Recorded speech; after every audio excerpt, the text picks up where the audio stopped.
A Little Golden Book, Walt Disney's Cinderella. Illustrated by Ron Diaz and Bill Lawrence. Once upon a time, in a faraway kingdom, there lived a widowed gentleman and his lovely daughter, Ella. Ella was a beautiful girl. She had golden hair, and her eyes were as blue as forget-me-nots. The gentleman was a kind and devoted father, and he gave Ella everything her heart desired. But he felt she needed a mother, so he married again, choosing for his wife a woman who had 2 daughters. Their names were Anastasia and Drizella. The gentleman soon died. Then the stepmother's true nature was revealed. She was only interested in her ugly, selfish daughters. The stepmother gave Ella a little room in the attic, old rags to wear, and all the housework to do. Soon everyone called her Cinderella, because she got so covered in cinders from cleaning the fireplaces. But Cinderella had many friends. The old horse and Bruno the dog loved her. The mice loved her too. She protected them from her stepmother's nasty cat, Lucifer. 2 of her favorite mice were Gus and Jacques. Cinderella was kind to everyone, even to Lucifer. But Lucifer only took advantage of her kindness. Lucifer liked to get Cinderella in trouble. One morning, he chased Gus onto Anastasia's breakfast tray. She screamed and blamed Cinderella. "As punishment," the stepmother said to Cinderella, "you will wash the windows, scrub the terrace, and sweep the halls. And don't forget the laundry." In another part of the kingdom, the king was worrying about his son. "It's time the prince got married," he told the Grand Duke.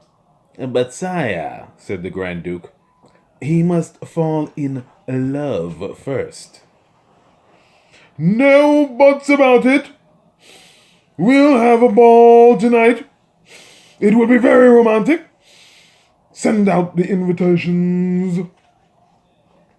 When the invitation arrived, Cinderella's stepmother announced, "Every girl in the kingdom is invited to a ball in honor of the prince."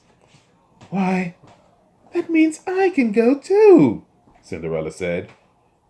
"Well, yes," the stepmother replied with a sly smile, "but only if you get all your work done, and only if you have something suitable to wear." Cinderella had hoped to fix her old party dress, but Anastasia and Drizella wanted her to help them instead. The stepmother kept her busy too. Cinderella worked hard all day long. When she finally came back to her little attic room, it was almost time to leave for the ball, and her dress wasn't ready. But the loyal mice had managed to find ribbons, sashes, ruffles, and bows. The mice had sewn them to her party dress, and it looked beautiful. The stepsisters shrieked when they saw Cinderella. "Those are my ribbons! And my sash!" They tore her dress to shreds. "Come along now, girls," said the stepmother. Cinderella ran into the garden. She wept and wept. Suddenly, a hush fell over the garden, and a cloud of lights began to twinkle and glow around Cinderella's head. "Come on, dry those tears," said a gentle voice. Then a small woman appeared in the cloud. "You can't go to the ball like that. Now, where's my magic wand?" "Magic wand?" gasped Cinderella. "Are you my—" "Fairy godmother," the woman replied, pulling her magic wand out of thin air. "What we need is a pumpkin." A cloud of sparkles floated across the garden. A pumpkin rose up and swelled into an elegant coach. The mice turned into horses. The old horse became a coachman, and Bruno became a footman. "Now, off you go, dearie," said the woman.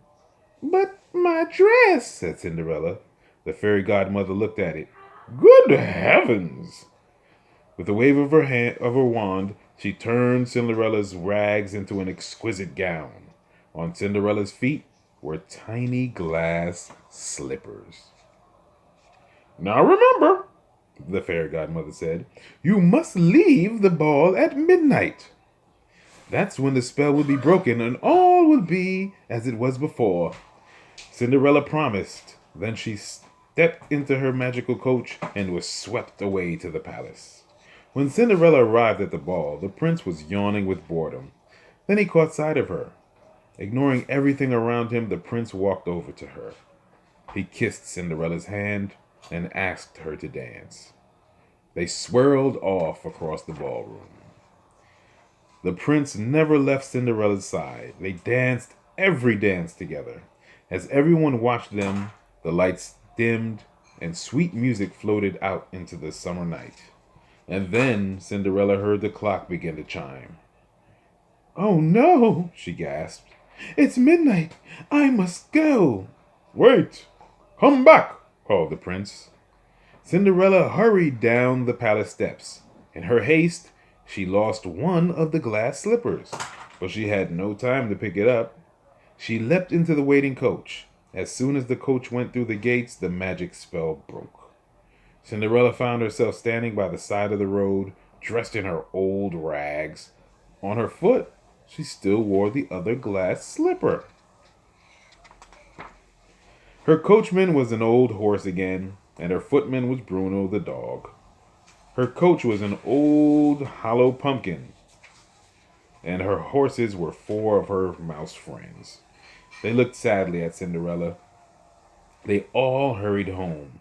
They had to be back before the others returned from the ball. The next day, the stepmother told the girls that the Grand Duke was coming to see them. "He's searching the kingdom for the young lady whose foot fits the slipper. Whoever she is, she will marry the prince."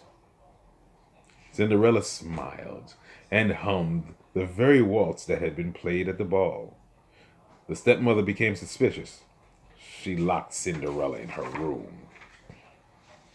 Gus and Jacques had a plan to help Cinderella. While Anastasia and Drizella tried to squeeze their big feet into the little glass slipper, the two mice sneaked into the stepmother's pocket. They got hold of the key, tugged it up the stairs, and unlocked the door. Cinderella rushed downstairs to try on the glass slipper. "Your Grace," she said, "may I try on the slipper?" The wicked stepmother fumed with anger. She tripped the page who was holding the glass slipper. It fell to the floor and broke into 1,000 pieces. "Don't worry," Cinderella said, reaching into her pocket. "I have the other one right here." She put on the slipper, and it fitted perfectly. From that moment on, everything was a dream come true.